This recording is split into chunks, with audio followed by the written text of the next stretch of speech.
The Scottsbluff County Board of Commissioners tackled the issue of paid federal holidays in the wake of the adoption of Juneteenth. KNEB.TV News starts right now.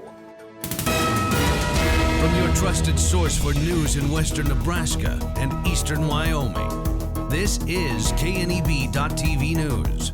Presented by Platte Valley Companies, premier provider of financial services. Hello, I'm Ryan Murphy. This is KNEB.TV News, powered by Platte Valley Companies. Thanks for joining me. In our top story, following the discussion last month on how to handle the Juneteenth holiday, the Scottsbluff County Board this week decided to use that discussion to further refine the paid holidays observed by staff in future years. County Attorney Dave Eubank said he personally thought the board should recognize the new federal holiday to embrace its true meaning, but he also took issue with an ACLU of Nebraska letter to the board after the decision not to immediately approve the observance. Eubank said he had donated to the organization in hopes they would change their methods of communicating, saying the letter basically questioned the morality of Chair Ken Meyer and the rest of the commissioners. They dress you like you're school kids, and it's been reposted on social media, and it's condescending, it's insulting. I'm sure their heart's in the right place. You know, whatever you do in regards to this as a holiday for county employees is going to have a different effect on different county employees. Noting that there were other counties that also did not observe the first Juneteenth holiday, Meyer said there are other counties that have decided to have set number of paid holidays a year, and at the beginning of each year would determine from a list which ones would be observed. The board voted to refer the issue to the County Personnel Board for a recommendation on holidays, as well as asking them to approve removal of employee handbook language that the county would follow all state-declared holidays, which would give the board flexibility that Meyer said was appealing. Well, a number of construction and improvement projects are either set to take place at Western Nebraska Regional Airport or planned in the near future. The milling portion of the repaving project for Crosswind Runway 523 is set to begin on Monday, and Airport Director Raul Aguayo tells us that the delayed construction of the airport's new $1.5 million fire station is set to begin on August 2nd. We had a little delay. We had some issues getting plumbing supplies. Apparently, the freeze that they had in Texas here earlier this year it consumed the country's supply of plumbing things. And phase one of our fire station project is the critical phase where they're tearing the concrete out and having to put in the new water, sewer, electrical, and those sorts of things in place. So we wouldn't allow them to get started till they had product on the ground. So. He told the airport board yesterday other projects currently planned for utilization of their CARES Act funding include a project that will improve water drainage on the airport property, replacement of faded official FAA airport language and LED lighting, the purchase of a new loader, and the installation of a new self-serve low-lead fuel tank. Well, coming up after the break, the hot weather continues, but relief is in sight. Bill Boyer's got your Thursday evening forecast right after this on KNEB.TV News. At Platte Valley Bank, you don't have to be like a tortoise and carry your home on your back. They have mortgage experts that can help you finance the home that's perfect for you. Whether you're a first-time home buyer looking for your next home or simply want to refinance the home you're in, the experienced lenders at Platte Valley Bank are there to help. Contact them at pvbank.com or call and visit with one of the mortgage experts to take advantage of great rates at Platte Valley Bank. A lot of land comes with a lot of work. The affordable new MX series has a lot to offer. The versatility to mow, move hay bales, grade, and clear brush and snow. A spacious cab to keep you comfortable in any conditions. Excellent loader lift capacity, hydrostatic or gear transmission options, and built to get every job done right. Visit your local Kubota dealer today. Your Kubota dealer is Sandberg Implement in Gearing.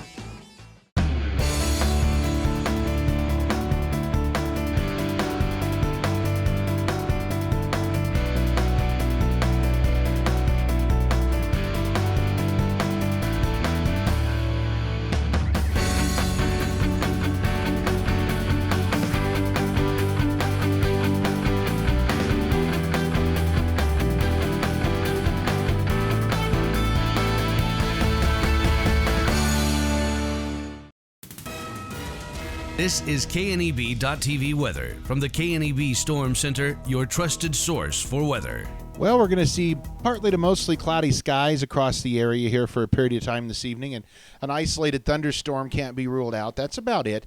Temps fall out of the 100s down into the 90s and eventually into the 60s overnight. It's going to be hot again tomorrow with some storms late in the day. Cooler next for the weekend, and then hot again by early next week, although we're going to keep that heat in check, I think, a little bit. 97 yesterday for a high after a morning low of 61. Looks like just 1/100th of an inch of moisture at the station here over the past 24 hours out at the airport. As you can see, the latest drought monitor, we do have conditions that continue to worsen a little bit. Some severe drought conditions have now snuck in portions of Goshen, Niobrara, and Platte counties. We're starting to see those expand out a little bit. And then the moderate drought conditions have expanded south all the way south of the North Platte River Valley from Torrington down to Bridgeport. Those areas all now under moderate drought conditions. Well, as we take a look at current temperatures, that is part of the reason with the ongoing drought concerns. Temperatures are toasty out there. We were in the 100s earlier. We've fallen mostly into the 90s and still a 100-degree reading at Ogallala. Winds are light for the most part outside of some of those heavier wind gusts, and certainly a few of those around some of the showers as well. Severe weather threat off to the north of us. We have a marginal risk of severe storms in our area today. Now, tomorrow we're going to keep a close eye on some thunderstorm activity that's going to be possible, especially here from northern portions of the Nebraska Panhandle down into central and eastern Nebraska. Again, we're not going to see widespread severe thunderstorms, but we certainly have the possibility of some severe weather here locally tomorrow that we'll keep an eye on. That pushes well off to the east for Saturday. Let's take a look at Futurecast then.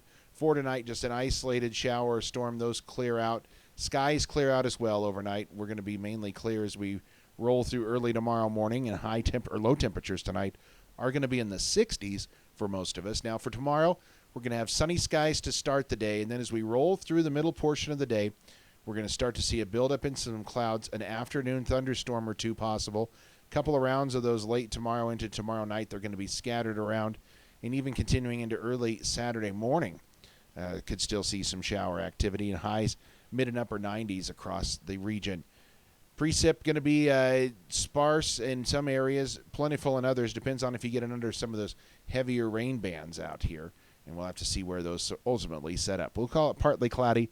Just a stray shower or storm around this evening, 62 for a low. For tomorrow, mostly sunny, breezy, and hot. Storms are going to develop late, and we'll see highs that are well into the 90s tomorrow. It's going to be breezy again on Saturday, back into the upper 80s to near 90. And that's going to be most of the next 7 days. A couple of days there, Monday, Tuesday, we warm back up into the 90s, but mostly upper 80s to near 90 degrees across the area. At 21st Century Equipment, we're proud to introduce the new Build Your Own tool. Build the John Deere you've been wanting and see how affordable it really is. Visit 21stcenturyequipment.net to build your own compact utility tractor, mower, or gator. It's easy to add implements, attachments, and view financing options. Build the exact tractor for your needs at a price you can afford, all from the comfort and safety of home, with the new Build Your Own tool at 21stcenturyequipment.net. The 100th Annual Oregon Trail Days rolls into Gering July 8th through the 11th. Barbecues, street dance, food fair, a car show, 2 parades, Old Settlers Luncheon, bicycle hill climb, mud volleyball, a pancake feed, chili and barbecue cook-offs, an art show, a craft show, and a quilt show, a carnival, beer and wine tasting, and Sawyer Brown with Ned Ledoux at Five Rocks. It's summer's best weekend. The 100th Annual Oregon Trail Days, July 8th through the 11th. Some people think Allstate only protects your car. Here's the truth. Allstate can also protect your home or apartment, as well as your boat, motorcycle, RV, and snowmobile, and even your retirement and your life. Not many insurance companies can say that, but Allstate can. Bundle and save with Allstate. In Gering, call Allstate agent Michael Engelhop for a quote today at 308-436-2123. Welcome back. The number of COVID-19 cases reported in Nebraska jumped last week, but the rate of new cases remained below the national average.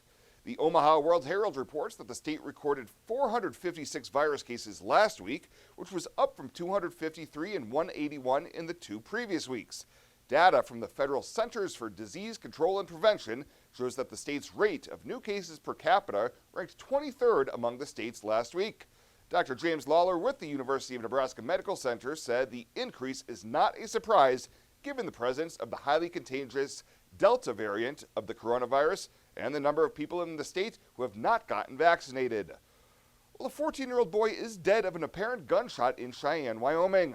Police got a report of gunshots heard inside a home around 1 a.m. Monday. Police said in a statement on Tuesday that they arrived to find the wounded boy. An ambulance took him to a hospital where he was pronounced dead. Police say they are investigating and are not releasing more information about what happened at this time. And an inmate at Tecumseh State Correctional Institution serving a 130 to 229-year prison sentence has died. Prison officials say 74-year-old John Zalmay died yesterday morning. His sentence started back in 1977 on convictions that included first-degree assault, using a knife to commit a felony, assault with the intent to inflict bodily injury, and stabbing with the intent to kill, wound, or maim. Well, coming up after the break, Rural Radio Network's Bryce Duskin catches up with UNL professor Dave Aiken to overview carbon contracts for agriculture producers. KNB.TV News will be back right after this. Morrill County Community Hospital and the behavioral health providers are here to help. Amber Dean specializes in mental health care, which includes medication and therapy across a person's lifespan. Melody Lysey helps people deal with a wide range of behavioral problems, from depression and anxiety to child psychiatry. Our dedicated team is committed to you and our community every time. At Morrill County Community Hospital, Bridgeport, Nebraska. Exceptional care right here at home.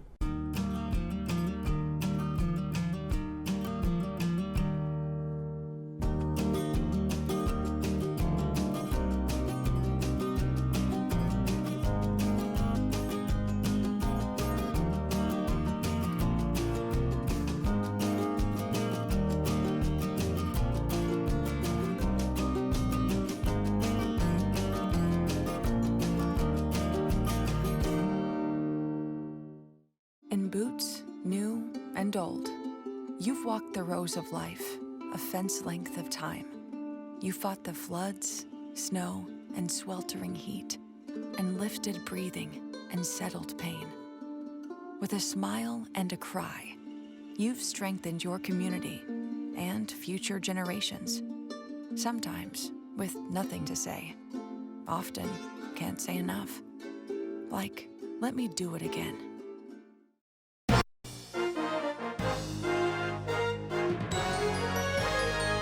This is KNEB.TV Ag News from the FNBO Ag Desk. FNBO, the great big small bank. He describes it as the Wild West. Of course, we're talking about carbon credits. The man describing them as that way is Dave Aiken, a UNL professor specializing in agriculture law and some policy things. So Dave, anytime I have a question, I appreciate you being willing to come in here and talk about what's going on. Of course, today's topic is carbon credits, and this is a space where there's frankly a lot of unknowns. But for our viewers and listeners today, let's start out with, maybe if somebody's not very familiar with this topic yet, what's the high-level overview of what is a carbon credit? Well, basically, it's the idea that, when in crop production or in pasture production, we are storing carbon in the soil through photosynthesis. And that's very important, in terms of trying to reduce our carbon footprint in the United States. And carbon credits are where folks will pay farmers and ranchers a fee for the amount of carbon that they store each year on their farm or their ranch. These are things that are already happening on the farm or ranch today, but there are companies willing to pay for this now. Help unpack that a little bit of who might those companies be who are willing to pay those producers?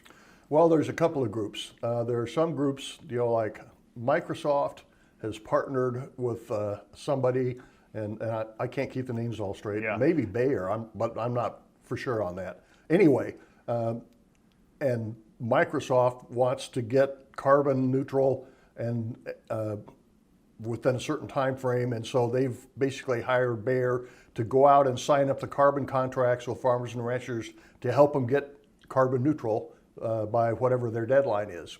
And and so they're just out there paying, and they're probably paying more than the going rate in order to make that happen. That's one model. Another model is folks who want to be in the carbon credit business for the long haul, and so they're doing pilot projects. And so they're, again, paying more than the market rate to get farmers to sign up so that they can, get their data platforms to work, so that the farmer can upload the data electronically to them, and they can calculate how much carbon is stored, and then figure out the payments based on what the carbon credits are selling for on the world market and stuff like that. So that's another option. And then there's people who are speculators. They say, if the United States starts regulating carbon emissions at some point, then the value of these carbon credits is going to jump, and it's going to jump a lot, 10 times maybe what they are now, or more. And so they're in here, they want to tie up as many carbon credits as they can, and paying, again, a little more than what the market would be, but figuring that they're going to get their money back 5-6 years down the road, and a 500 or 600% return on their initial investment. And so it's really kind of crazy out there. Sadly, we don't have one place where all these things are bought and sold. They're almost all sold by private contract. So there's no public disclosure of price or anything else. If you're willing to pay a few $1,000s, you can subscribe to newsletters that will tell you, weekly or monthly, what carbon is selling for in different parts of the U.S. or different parts of the world. But we don't have a publicly traded exchange, so we really don't have a great idea of what carbon is being sold for in the United States, and even around the world. I mean, there's some stuff from the World Bank that says in different countries, here's what the carbon markets are like and stuff, but it's nothing like, you can find out what the corn price is and the futures are and stuff like that pretty much anytime you want. We're years away from that on carbon. Well, I mentioned that the crops have been doing this process forever, but this whole concept has really taken on a life of its own over the past year and a half or so. It really become a popular topic in the ag space. So the university yourself have put together a checklist of a lot of questions that are out there that producers should be asking if they want to enter this market. Of course, we don't have time to get through all 11 of those, but there's a website where people can go to learn more. Want to just hit on a couple of those, though, Dave, and see what are some of the biggest issues that producers should be concerned about. Well, what practices are you going to have to do in order to qualify for the particular contract that you're interested in? How will the carbon sequestration or storage be verified? And who does that and who pays for it? And then what's the payment process? Because if they're going to verify it and then sell the credits on the market and stuff like that, that could all take several months. They're looking at, right now, the best way to do it is with soil samples, but that's time consuming and expensive, and they really don't want to do it that way. They want to do it through modeling if they can. So I mean, they'll take soil samples and to establish a baseline, and then based on whether it's cover crops or whether it's no-till or what combination of practices you're using, they're going to estimate what they think the carbon storage is and then base your payments on that. But that's, I talked about the companies with pilot projects before. They're trying to work the bugs out of this, and they're trying to verify that this is all, that this is really accurate and that they're not selling fake carbon credits. And what's the website where somebody can see that full, I think, 11-point checklist of questions they could be asking? cap.edu/carbon. Okay. Go there, and that's where all our carbon resources are.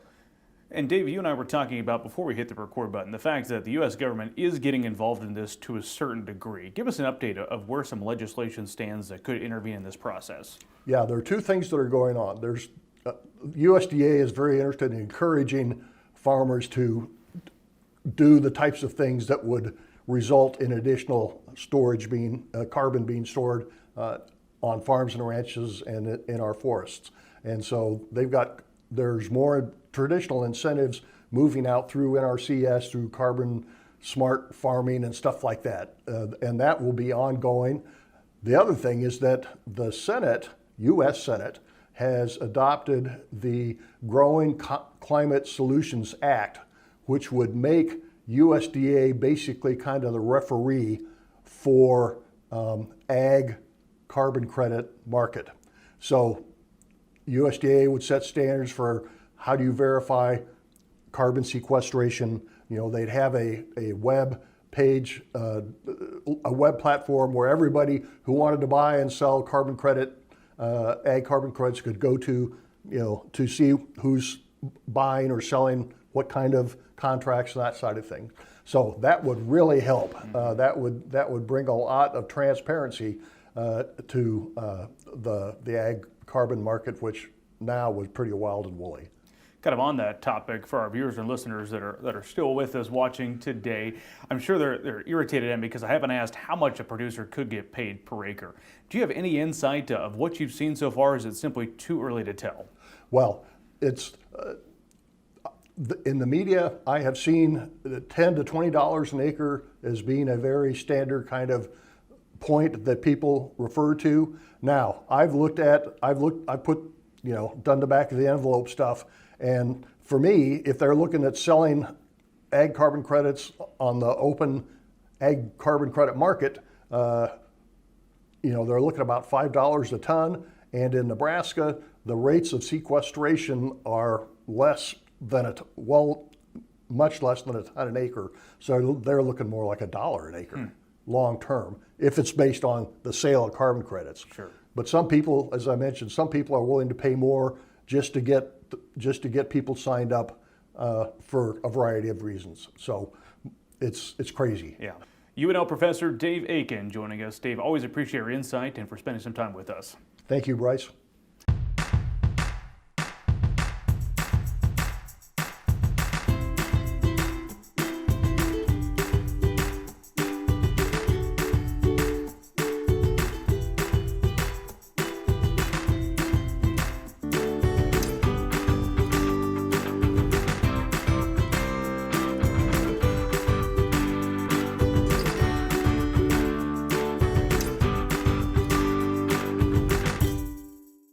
New looks and new decor can be found at Compliments for You and Your Home. Check out the newest styles from Tribal, Charlie B, Ethel, and more. Compliments also has the shoes, purses, and jewelry for any occasion. Plus, right now, get 20% off all clearance apparel. While here, take a look at our solar lights and felt birdhouses. Finally, visit our newest addition, Katie Chandler and her salon. All this at Compliments for You and Your Home, 1708 Broadway, downtown Scotts Bluff. When it comes to helping local folks with the loans and financial advice they need, we don't horse around. Our only goal is to help you and your family achieve your financial goals with the right loans and savings products. So if you want to bank with people that care about you and your financial needs, stop by or give us a call. First State Bank. We're big on you. Member FDIC. Online at fsbcentral.com. Well, let's take a look what's happening on today's community calendar.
That's a look at today's community calendar, brought to you by First State Bank, honoring those who give back. Nominate your community champion at fsbcentral.com.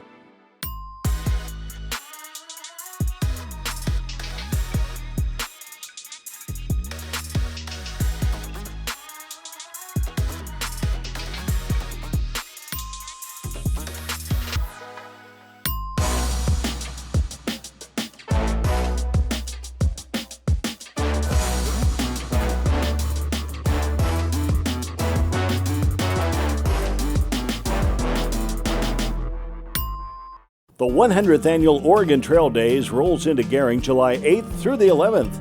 Barbecues, street dance, food fair, a car show, 2 parades, Old Settlers Luncheon, bicycle hill climb, mud volleyball, a pancake feed, chili and barbecue cook-offs, an art show, a craft show, and a quilt show, a carnival, beer and wine tasting, and Sawyer Brown with Ned Ledoux at Five Rocks.